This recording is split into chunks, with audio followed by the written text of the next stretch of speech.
राहुल दिल्ली जाने के लिए प्लेटफार्म पर ट्रेन का इंतजार कर रहा होता है।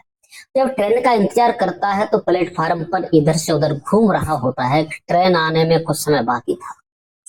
जब समय बाकी था तो आगे बढ़ के जाता है तो क्या देखता है कि जो सीमेंट की ब्रेंचें बनी हुई होती हैं उस पर लोग बैठते हैं। तो आगे बढ़ता है तो क्या देखता है कि वहां एक सीट पर महिलाएं चार पांच बैठी हैं। और आगे बढ़ता है तो थोड़ी दूर से वो देखता है कि उसे मालूम पड़ता है काश उसका जो 5 साल पहले जिस पत्नी से तलाक हुआ था मालूम पड़ता है कि वही बैठी है।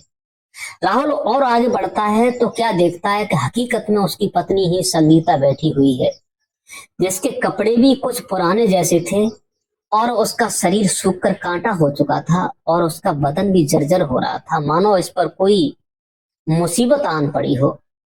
राहुल जैसे ही आगे बढ़ता है सामने पहुंचता है, संगीता राहुल को देखती है, राहुल संगीता को देखता है।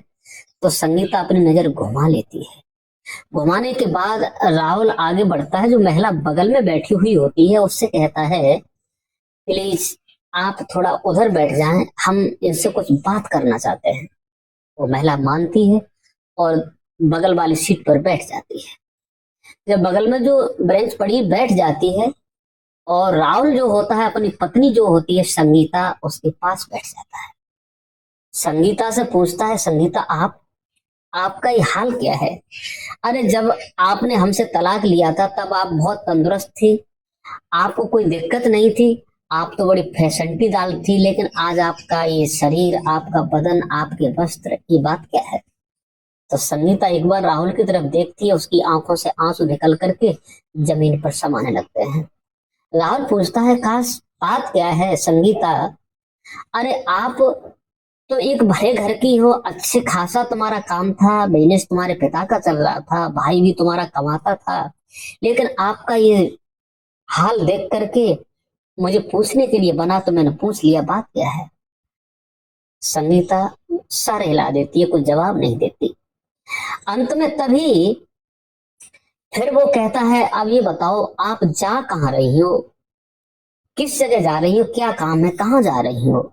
संगीता कहती है राहुल मेरे पिता की तबीयत ज्यादा खराब है, दिल्ली एडमिट है, मैं अपने पिता को देखने जा रही हूँ। मेरे भाई के यहाँ पिता है, भाई दिल्ली जॉब करते हैं, वहीं पर मेरे पिता भी रहते हैं, उनकी तबीयत ज्यादा खराब है तो मैं उन्हें देखने जा रही हूँ।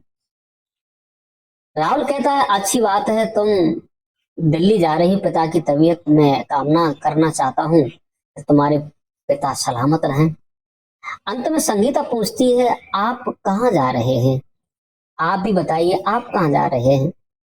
तो राहुल कहता है कि मैं दिल्ली जा रहा हूँ, मेरा एक फैक्ट्री में एक टेस्ट होना है, क्योंकि मेरा उसमें जॉब लगना है, इसलिए नौकरी की तलाश में जा रहा हूँ, क्योंकि मेरे लिए फोन आया था, कुछ टेस्ट देना है, उसके बाद में नौकरी ठीक ठाक मिल जाए।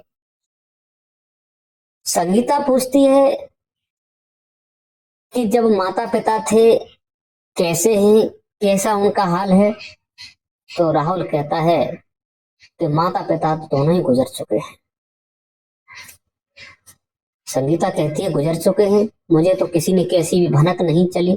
बोले ठीक है कोई बात नहीं है, जो भी हुआ वो अच्छा हुआ, अब अपना कर रहे हैं, अपना खा रहे हैं। तब तक ट्रेन आ जाती है और ट्रेन आती है तो संगीता और राहुल एक ही बोगी में घुस जाते हैं। राहुल फुर्ती करता है, फुर्ती करने के बाद भीड़ इतनी होती है कि एक सीट पर कब्जा कर लेता है। सीट पर कब्जा करता है, उधर जो संगीता होती है पीछे पीछे आ रही होती है। राहुल कहता है आइए इधर बैठते हैं। तो आमने सामने दोनों छोटी छोटी सीट होती है उस पर बैठ जाते हैं। जब बैठ जाते हैं तो वार्तालाप करने लगते हैं, कहते हैं काश आपने अभी तक कोई शादी की या नहीं की, तुमने घर बसाया या नहीं बसाया, राहुल संगीता को पूछता है। जब संगीता को पूछता है तो संगीता सर हिला देती है, अभी शादी नहीं की है, शादी करने का विचार नहीं है। तो उसके बाद में संगीता पूछती है क्या आपने शादी कर ली या नहीं की?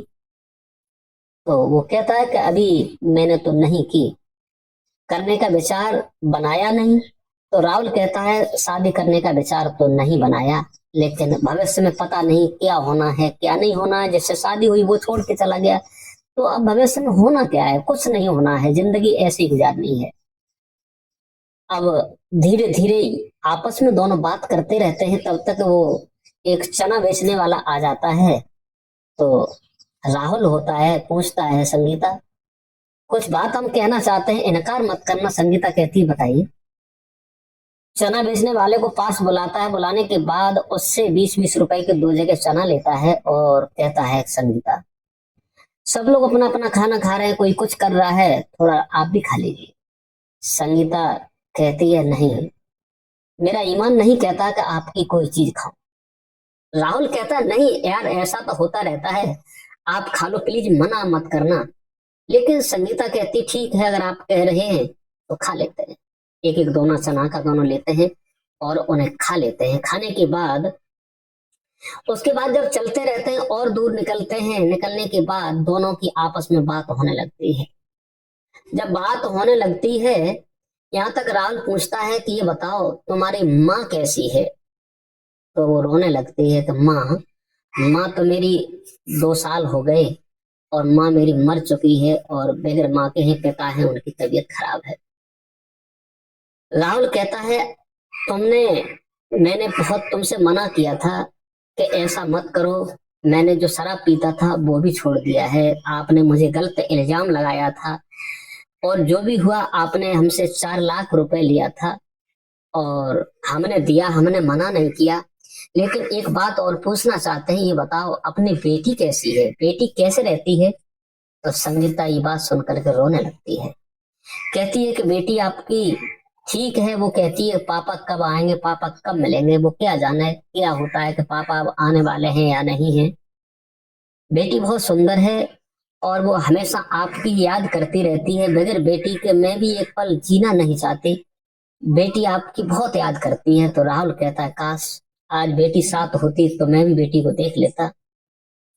अब हुआ सो ठीक हुआ, लेकिन आपने कोई बिजनेस शुरू किया है जो मैंने रुपया दिया था या नहीं किया। अगर कोई परेशानी हो तो और बताओ, और भी दे सकता हूँ। लेकिन जो होती है संगीता कहती है अब मेरा ईमान नहीं कहता, मैंने जो 4 लाख तुमसे रुपया लिया था वो मेरे भाई ने सारा खा के बर्बाद कर दिया। मैं दर दर का कर दिया, मैं दर दर की हो गई, भटक रही हूँ, मेरे पास अब कुछ नहीं रहा। तुम्हें मेरी हालत तो दिखाई देती होगी, क्या करूं क्या न करूं। अब मेरे पास सिर्फ एक ही चारा है और ज्यादा नहीं है कि मैंने 2 घर में काम करना शुरू कर दिया। रहा कैसा काम? बोले काम ये शुरू कर दिया है कि 2 घर के मैं झाड़ू पोछा करती हूँ, मिल जाता है तो बगल वाले में भी कर लेती हूँ, इससे अपनी बेटी का अपना भरण पोषण करती हूँ, मुझे 8,000 रुपए महीना मिल जाते हैं। राहुल जब ये सुनता है तो उसके पैरों तले मानो जमीन खिसक जाती है। राहुल कहता है कि संगीता तुमने बहुत बड़ी बात छुपाई, मेरी बेटी को इस प्रकार से आप दूसरे के बर्तन साफ करने में इज्जत तुम्हें लग नहीं, वो शर्म नहीं लग रही, और घर का काम करने में उस समय तुम्हें शर्म लगती थी। मैं कभी कभार पी लेता था, वो भी मैंने छोड़ दिया, अब किसी से कुछ कोई बात ही नहीं करता हूँ, अब तो केवल शांत मूड में रहता हूँ। अब जॉब लग जाएगी तो अपना भरण पोषण के लिए करते हैं। भाई हैं, भाभी हैं, भाभी भी कुछ समय के बाद मेरी खत्म हो चुकी है। भाई अब घर पे कोई नहीं है, खाना भाई बना लेते हैं, कभी हम बना लेते हैं, बड़ी किल्लत हो रही है, लेकिन सुकून की जिंदगी तो है। जब ये बात सुनती है संगीता, क्या भाभी आपकी खत्म हो गई? बोले हाँ, बहुत गलत हुआ। धीरे धीरे जब स्टेशन दिल्ली आ जाता है तो राहुल पूछता है आप कब वापस चलेंगे? बोले अब हम ट्रेन से तो नहीं आएंगे, अब हम बस से आएंगे, बस से आने का इंतजार है क्योंकि हमें दूसरी जगह कहीं जाना है। तो राहुल कहता है मुझे भी बता देना तो हम भी चलेंगे, तो साथ साथ चलेंगे। कितने दिन रुकोगे? तो संगीता कहती है लगभग 2-3 दिन तो रुकना। ये बोले ठीक है, तो कल मेरा एग्जाम हो जाएगा, मेरा टेस्ट हो जाएगा, उसके बाद में पता चलेगा जॉब कैसी लग रही है कैसी नहीं। दोनों उतर जाते हैं। राहुल जो होता है संगीता को 2,000 रुपए देता है, कहता है ये ले लो, लेकिन वो लेने से मना करते, बोले नहीं बेटी के लिए दे रहा हूँ। दे देता है। देने के बाद संगीता अपने चली जाती है, ऑटो करके वो अपने चले जाते हैं। लेकिन सवेरे होकर के राहुल जो होता है अपना सारा काम जल्दी से कर लेता है और टेस्ट देता है, टेस्ट में वो पास आ जाता है, उसकी 80,000 रुपये मंथली नौकरी सेट हो जाती है। कहते हैं कि 15 दिन बाद आ जाना कंपनी में, आपके लिए मैनेजर के पद पर आपकी जगह नियुक्त की जाएगी।